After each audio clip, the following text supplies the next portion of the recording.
Hi guys, so welcome to MRZ Vision channel. Dan we come back video new video the first video je.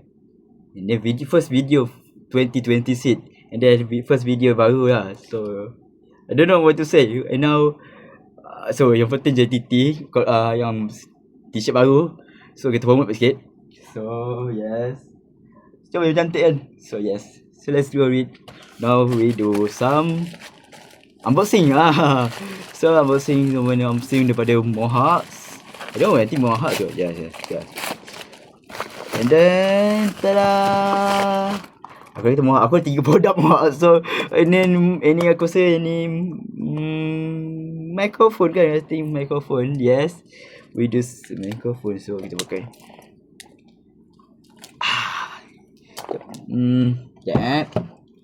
Siap. Okay.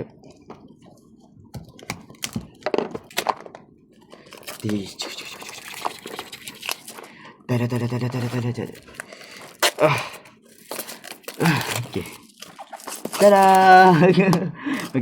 Okay, memang kotak solid lah, kotak yang tebal. Memang premium. Tolak lagi. Yes. Okay. Aku sorry. And then kita buka. Tada. Premium kan? Premium. Sarap. Bam. Dah lama-lama relax. Tambah sini memang cantik. Memang padam. Wow my God. Sorry. I just excited for those videos. So tada. Pam. Ni microphone. Yes. Where the charge. So ni mic dia. Ada 2. So boleh buat konten 2 orang. So nak buat konten aku. Jom kerja dengan aku. Let's go, kita buat konten sama-sama. Let's go. Masuk MRZ apa? MRZ channel. MRZ apa aku tak buat. MRZ Vision Club. I don't know what to say about media. So aku dah buat media. So aku akan wayang program. So maybe aku buat media sendiri. So ni channel maybe ada 2. So ni ambil kawan aku, jom. Tak ada gua lah.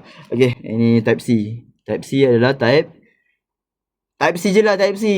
Type charging type apa maksudnya type C. So it just aku rasa kena test. So let's go guys. Let's do. Okay, dah connect. So kita tengok ingat lampu. So kita daripada jauh. Let's go do it. Let's go. Hi guys. So by the way some 1 2 3 lompat tentu.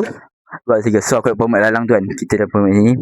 So aku kat sini. Sekejap, sabar set. Okay, sini cantik. Ngam. So okay, dengar tak? Kisah lalang tu promote ni memang dengar kan dari jauh. So yang paduan mic ni. So hari ni aku nak promote barang ni iaitu daripada Mohawk. So mic ni Mohawk. So kalau kau boleh tengok link aku letak kat bio description. Ataupun kat beg kuning nanti. So beg kuning untuk TikTok lah. So untuk YouTube aku akan letak kat bio. YouTube no. Beg orange merah. So merah nanti aku letak kat description. So let's go. Tekan. So let's go. Aku nak promote sikit. So siapa nak maskot nak gunakan servis maskot Spiderman. Aku ada 2 suit. Satu merah biru. Satu hitam putih. Hitam merah lah. Hitam putih apa? Merah. So dengar tak? Dengar testing kan? Kan? So apa-apa pun jangan lupa follow. Bukan follow.